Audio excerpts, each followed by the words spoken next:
नमस्कार दोस्तों, मैं आरती खत्री आपके पास एक नई सोच के साथ। आज का हमारा नया टॉपिक है बोल अनमोल।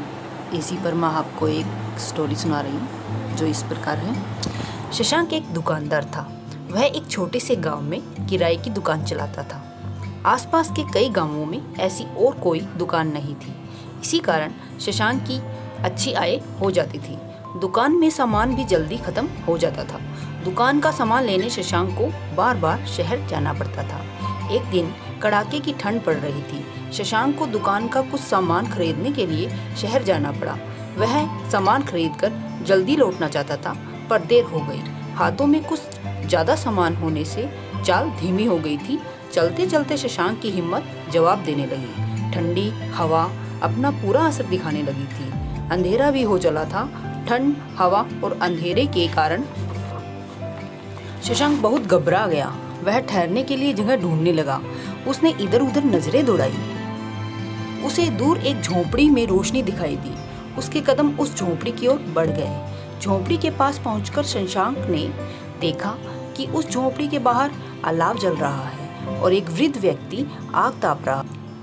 शशांक ने उस वृद्ध व्यक्ति पर अपना प्रभाव डालने के लिए कहा, मैं इस इलाके का इकलौता दुकानदार हूँ। मुझे आप आग तापने के लिए अलाव के पास बैठने दो। आग ताप रहे वृद्ध व्यक्ति ने शशांक की बात सुनकर भी अनसुनी कर दी। उसने शशांक को न बैठने को कहा और न वहां से चले जाने को। शशांक को लगा कि अब उसे इसी ठंड में घर जाना पड़ेगा। थोड़ा आगे जाने के बाद वह कुछ सोचकर वापस लौटा और विनीत स्वर में बोला, बाबा, मैं ठंड से कांप रहा हूँ। मुझ पर दया करें। मुझे अलाव के पास बैठने दें ताकि मैं अपने आप को ठंड से बचा सकूं। मैं हमेशा आपका आभारी रहूंगा। शशांक के बोल उस वृद्ध व्यक्ति को भा गए। उसने शशांक को अलाव के पास न केवल बैठने को दिया बल्कि उसे चाय भी बनाकर पिलाई। शशांक को अपनी गलती का एहसास हो गया। उसने वृद्ध व्यक्ति से क्षमा मांगते हुए कहा, बाबा, मुझे क्षमा कर दीजिए।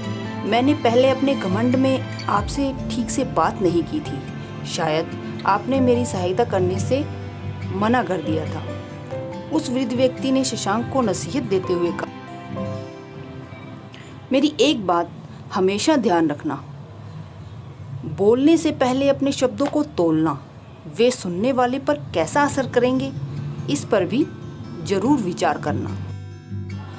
किसी अनजान जरूरतमंद की मदद हम करें या न करें, यह मदद मांगने के तरीके पर निर्भर करता है। उसकी बोलचाल से यह तय होता है कि वह भला है या चालाक।